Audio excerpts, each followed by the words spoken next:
Hello, आज मम्मीने बनवली मालवणी पद्धतीची कोळंबीची कढी। चला बघूया याची रेसिपी। सगळ्यात आधी एका कढईमध्ये तेल गरम करून त्यामध्ये थोडीशी ठेचलेली लसूण आणि एक बारीक चिरलेला कांदा घालून त्याला मस्तपैकी परतून घ्यायचं आहे।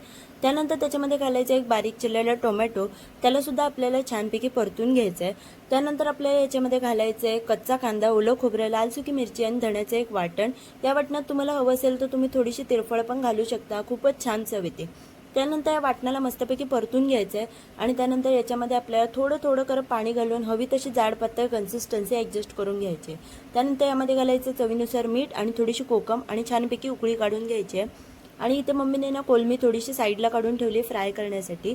आणि तोपर्यंत इथे आपल्या कढीला मस्तपैकी उकळी आलेली आहे। उकळी आल्यानंतर याच्यामध्ये कोलमी घालायची आहे आणि कोलमी घालून आपल्याला फार जास्त वेळ याला शिजवायचं नाहीये। एक 2 ते 3 मिनिटं मस्तपैकी एक उकळी येईपर्यंत शिजवून घ्यायचं आहे। तर ही उकळी आल्यानंतर बघू शकता कोलमी छान शिजलेली आहे आणि कोलमीची कढी तयार आहे। तर तुम्ही भाताबरोबर, भाकरीबरोबर, चपातीबरोबर कशासोबतही खाऊ शकता, खूपच छान लागते। रेसिपी कशी वाटली कमेंटमध्ये नक्की कळवा। व्हिडिओ आवडला असेल तर लाईक शेअर सबस्क्राईब करा। Bye bye.